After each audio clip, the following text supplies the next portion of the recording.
Cordial saludo, bienvenido, qué gusto poder saludarle nuevamente. Y por cierto, invitarle a que nos acompañe durante la próxima media hora.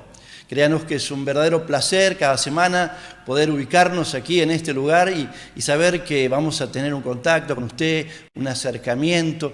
Y fíjese que en este día le proponemos desde este lado pensar por algunos momentos en el valor extraordinario que tiene cultivar una confianza, una relación cercana con Dios. Esto va a ser lo que nos va a ocupar en los próximos minutos. Como usted ve, me está acompañando mi esposa. Bienvenida, ¿cómo estás? Muy bien, contenta de estar nuevamente en este programa con cada uno de ustedes. Quisiéramos en esta hora referirnos o partir hablando de un hecho que conmocionó al mundo a principio del siglo pasado, más exactamente en el año 1912. En Inglaterra salió desde uno de sus astilleros uno de los barcos más grandes de pasajeros, más modernos, más lujosos. Se llamó el Titanic. ¿Quién no ha visto la película, no? Eso, famosa. Famosa película, muy taquillera, por cierto. Ahora, fíjese que salió del astillero y comenzó su viaje inaugural el 10 de abril de 1912. Salió de Inglaterra y su destino era precisamente Nueva York, en los Estados Unidos. Tenía que recorrer todo el Atlántico hasta llegar a Nueva York. Y en este viaje inaugural, según allí la información que pude recabar, viajaban 2.208 pasajeros. También están incluyendo allí los tripulantes.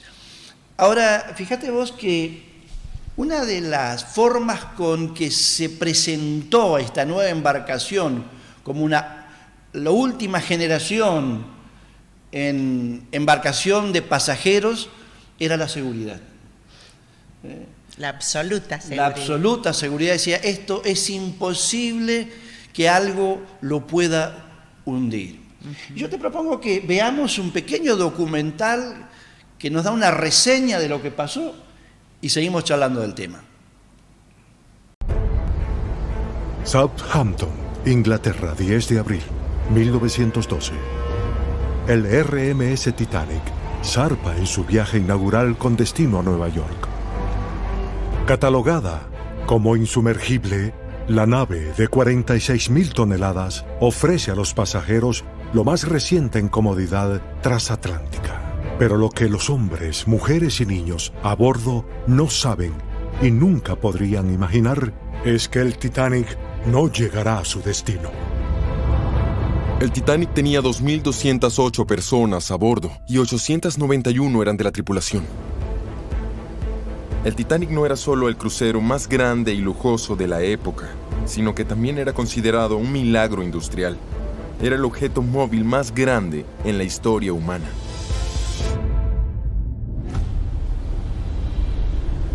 Llevaba 4 días de viaje. Muy tarde en la noche, a unos 20 minutos para la medianoche, el vigía avistó un iceberg en su ruta. ¡Iceberg, adelante, señor! ¡Iceberg, adelante, señor! Y por desgracia, el barco iba demasiado rápido. ¡Potencia estribor! ¡Potencia estribor! Intentaron virar el barco, pero chocó con el iceberg a lo largo de la proa de estribor, rompiendo las placas de acero remachadas que componían el casco del Titanic. El Titanic fue catalogado como insumergible porque tenía 16 compartimientos herméticos, salvo que solo los primeros 4 compartimientos en la proa y 4 compartimientos en la popa realmente eran herméticos. Y esa fue la falla fatal, porque el iceberg penetró más que los primeros 4 compartimientos. Y se dio la orden de abordar los botes salvavidas. Se ha repetido sin cesar que no había suficientes botes salvavidas en el Titanic, y hablando estrictamente es cierto. Los pasajeros y tripulantes comenzaron a pasar en diferentes momentos de la confusión a la preocupación y finalmente al pánico. Cuando el pánico se extiende por las cubiertas del Titanic, los hombres se esfuerzan por poner a sus esposas e hijos en botes salvavidas. Muchos infortunados eligen correr el riesgo. De los 2.208 pasajeros y tripulantes que navegaron en el Titanic en su viaje inicial, solo 712 sobrevivieron. 1.496 perecieron. Veíamos entonces en este breve documental el triste, el trágico final que tuvo esta embarcación, el Titanic. Lo interesante de remarcar, o una de las cuestiones importantes de señalar, es que todos los que subieron a esa embarcación para realizar este primer viaje, se les había subrayado de manera enfática que ese barco era imposible hundir. Fíjese que el dueño del Titanic expresó antes de salir: a este barco ni Dios lo puede hundir. Bueno, Qué manera de definirlo, ¿no? Ahora, fueron defraudados en su confianza. Esa confianza con la que subieron, lamentablemente, dolorosamente, los traicionó. Sí, quizás esa frase, ¿no?, fue un poco provocativa, diría yo, ¿no? Casi blasfema. Sí, podría haber dicho que era muy, muy severa, ¿no? Sí, pero en realidad todos los que idearon y crearon el Titanic sostenían que la tecnología que se había utilizado al hacer esta nave la hacía prácticamente imposible, indestructible, de hundirla. Y sin embargo no fue así. Ahora, la pregunta que solemos hacer, o que se han hecho los expertos a través de todos los años, es: ¿qué pasó? ¿Qué ocurrió? ¿Por qué el Titanic terminó de esta manera? Eso, ¿no? Es una buena pregunta.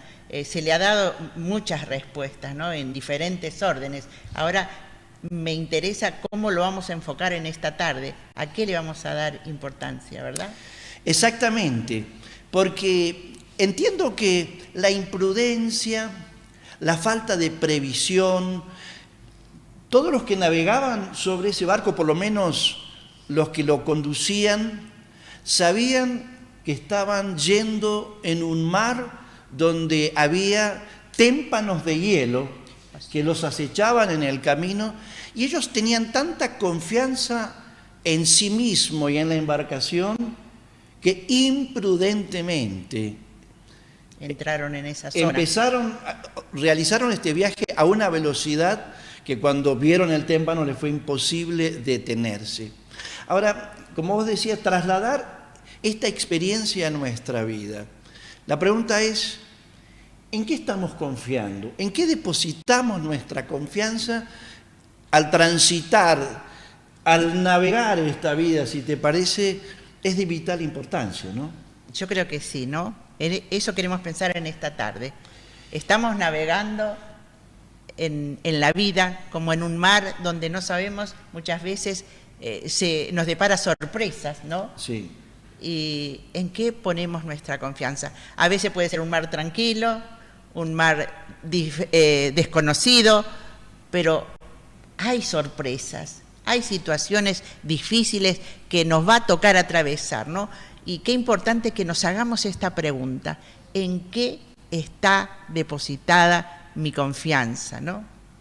A mí me parece que si hacemos una mirada rápida, hay algunas cosas que sobresalen, en las cuales habitualmente los seres humanos solemos querer agarrarnos.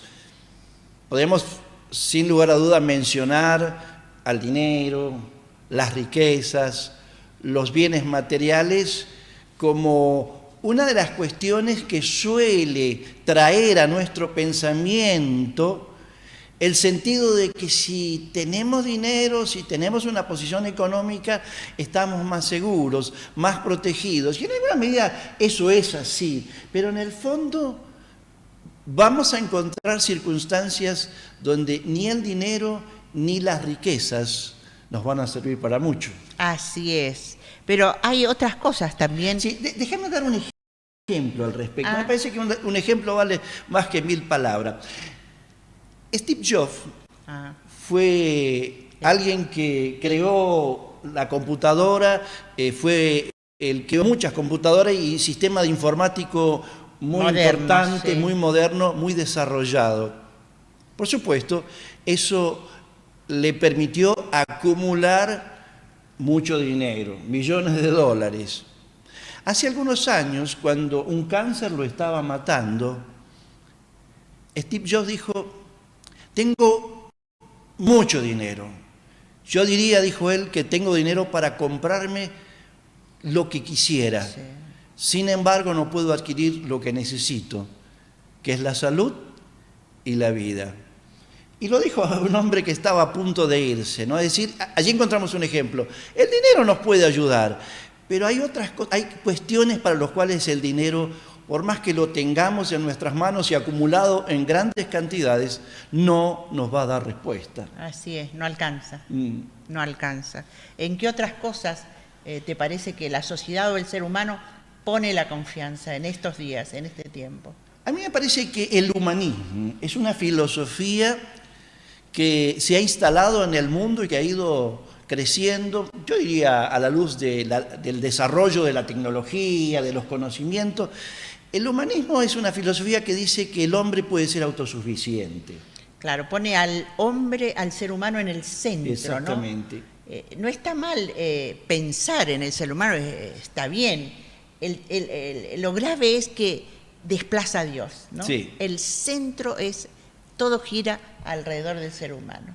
Y piensa o define la solución de los problemas con el desarrollo que el hombre va a tener en la vida sobre esta tierra. Y yo creo que es bueno, como vos decías, todos los adelantos tecnológicos de la ciencia y todas aquellas cosas que le han hecho bien a la vida del ser humano, bienvenidos sean y aplaudimos esas cosas. Sin embargo, frente al COVID, a esta terrible pandemia que nos golpeó y todavía sigue los coletazos en el mundo, el ser humano no pudo resolverlo con toda su ciencia y con todos los adelantos de la tecnología moderna. ¿Qué quiero decir con esto? Que el ser humano no es autosuficiente. Exacto. Poner y pensar que el ser humano puede resolver por sí mismo todas las cuestiones es algo peligroso, ¿no? Ahora, hay alguien que nos sugiere claramente el lugar donde nuestra confianza nunca va a ser defraudada. Qué bueno, eso sí que es una buena noticia. Y vos te estás refiriendo al Creador, ¿verdad? Exactamente. Ahora, la Biblia centraliza de manera absoluta el valor de confiar en Dios. Hay cantidad de palabra de Dios, cantidad de pasajes en la Biblia que nos hablan los beneficios de poner nuestra fe, nuestra confianza, nuestra seguridad en aquel que nos ha creado, pero que no está mirando para otro lado, en aquel que reina y reina para siempre, ¿no?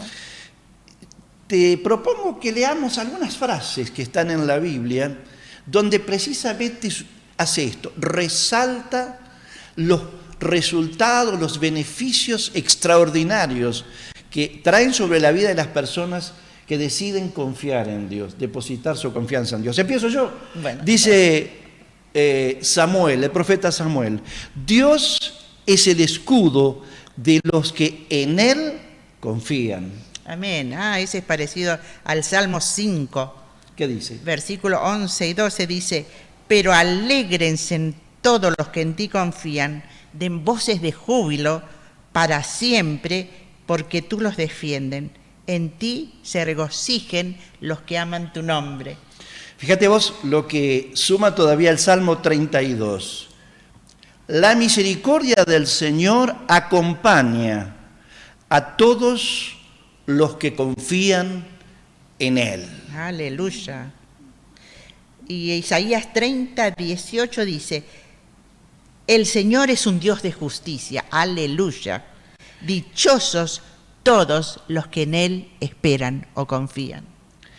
Bueno, acá el Salmo 146 dice algo parecido. Dichosos, que tienen el significado de felices, aquellos que son bendecidos en la vida. Dichosos los que confían en el Dios de Jacob. Aleluya. Para eso hay que conocerlo, ¿verdad? Fíjate vos, acá tengo otro. Dice, el Señor conoce a los que en Él confían. Y podríamos seguir. Déjame otro. Enumerando. Sí, por favor. Uno más. En Nahum 1:7 dice, bueno es el Señor, es refugio en el día de la angustia y protector de los que en Él confían. Qué preciosa esa expresión. Podríamos referirnos a lo que el apóstol San Pablo expresa en el libro de Hebreos, donde hace una larga lista, la galería de los fieles, o la galería de los que confiaron en Dios, podríamos titular, porque él coloca a los hombres que habían vivido antes que él estuviera en esta tierra, y cómo su confianza en Dios, su fe en Dios, el encarar la vida poniendo a Dios como el que los guía, el que los conduce, le trajo enormes beneficios, bendiciones grandes.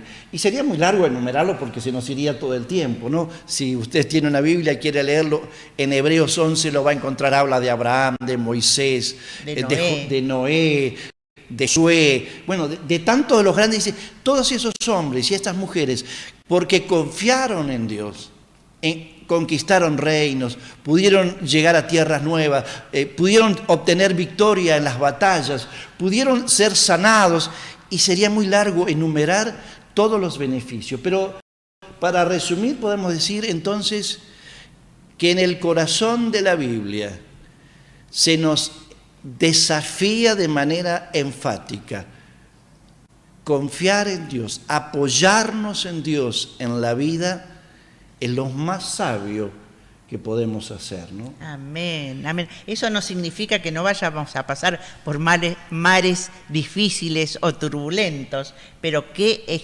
precioso ver en medio de ese problema o de esa dificultad, ver la mano poderosa de Dios en acción, ¿no? Sí, yo, en base a lo que estás diciendo, yo me formularía y le formularía a nuestros amigos dos preguntas. ¿Cuáles?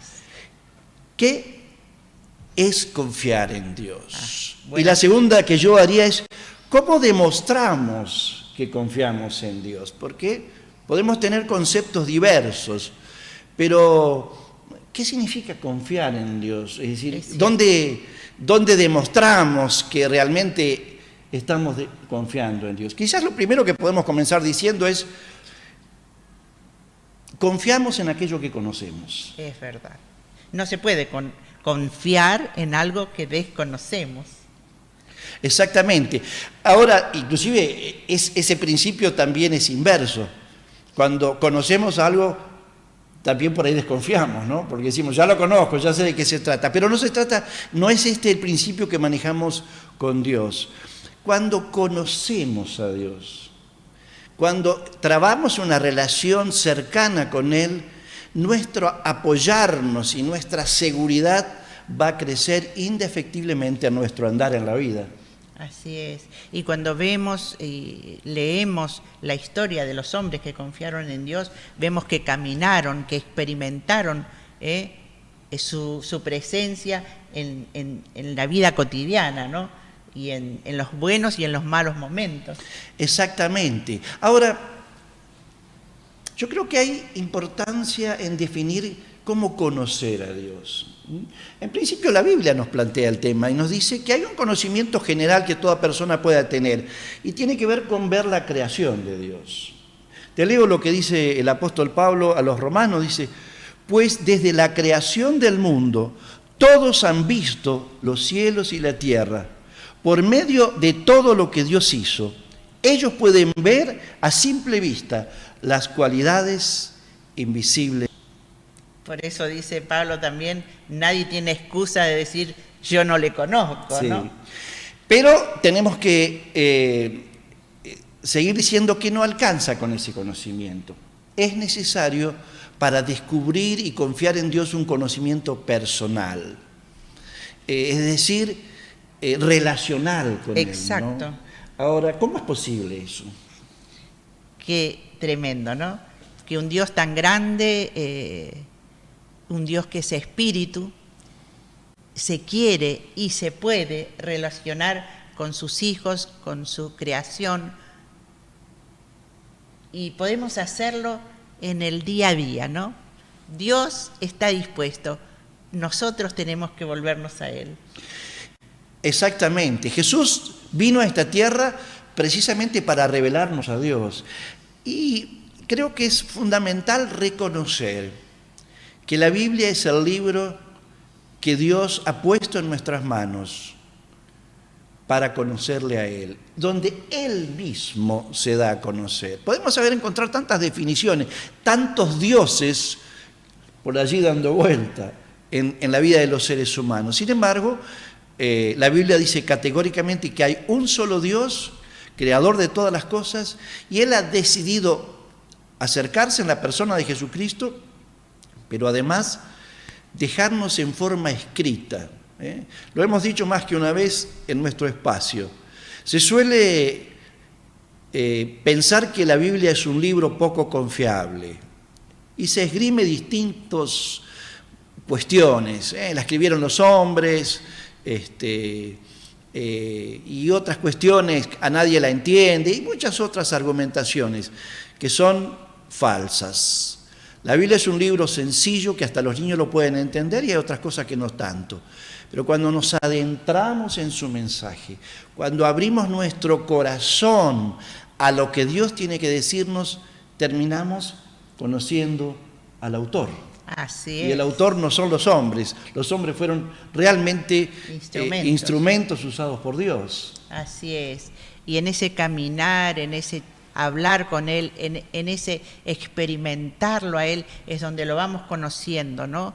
Y en ese conocimiento podemos ir viendo que Él escucha nuestra oración, por ejemplo, responde nuestra oración, actúa en medio de situaciones pequeñas o grandes de nuestro diario vivir. Sí. Y allí es donde nuestra fe y nuestra confianza va a ir creciendo y vamos a poder ver cada día más actuar a nuestro Dios. Probablemente, para ir cerrando ya, hay dos cuestiones que certifican nuestra confianza en Dios en base a lo que hemos dicho. La primera es cuán dispuesto está nuestro corazón a obedecer lo que Dios dice. Para eso tenemos que conocer lo que Él dice. Exactamente. No podemos obedecer lo que no conocemos. Exactamente. A mí me llama la atención porque muchísima gente en el mundo cristiano conoce la oración del Padre Nuestro, ¿no? Y dice, hacer tu voluntad. Pero ¿cuál es la voluntad de Dios? La tengo que conocer para hacerla, ¿verdad? Y algunas veces lo que Dios nos propone puede sonar ilógico a la mente humana, en muchas ocasiones. Ahora, ahí está, si lo que Dios dice surge de su palabra, no de alguno que se le ocurrió decir cualquier cosa para sacar beneficio personal de algo, sino realmente de lo que dice Dios en la Biblia, la confianza en Él se demuestra cuando yo digo, no lo entiendo del todo, no me parece muy lógico en lo humano, pero si Dios lo dice, si Dios lo afirma, lo voy a obedecer. Esa es la primera manera. Y la segunda es poder, en medio de las luchas y dificultades, enfrentar esos problemas con la certeza de que Dios está con nosotros. Amén. ¿No? Esa es la gran diferencia entre creer y no creer, confiar y no confiar, ¿no? ¿Cómo reacciono frente a una situación no fácil? ¿Cómo reacciono en la vida frente a las tormentas que sí o sí van a venir, más grandes o más pequeñas? ¿Cómo reacciono? ¿Me desespero? ¿Tiro todo por la borda? ¿Me deprimo? ¿Bajo los brazos? ¿O digo, no, Dios está conmigo? Y recuerdo las palabras que Dios me ha dicho y escucho lo que Dios me dice y veo su accionar. Y si aún todavía Dios no está moviendo sus manos, puedo decir, en Él confío, en Él espero. Estoy segura de que Dios actúa a mi favor.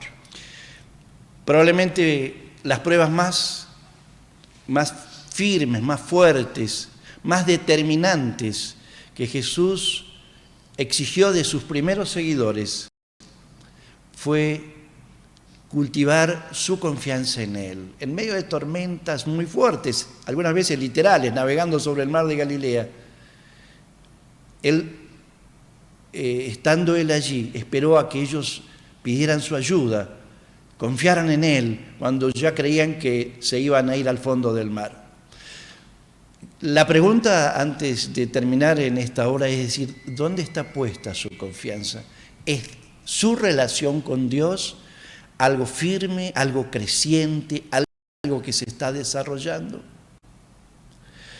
Esa relación nos ayuda para tantas cosas, algunas ya las hemos dicho, para hacerle frente a la ansiedad, a la preocupación, a los temores, al presente, al futuro. Hay que invertir tiempo. Como toda relación requiere inversión de tiempo, con Dios también. Tomar tiempo para leer la Biblia, para estudiarla con otros, para comprender, para orar, para cultivar. Una relación con Dios no tiene que ver con algo místico, con algo ritualista, sino con un contacto diario con Él.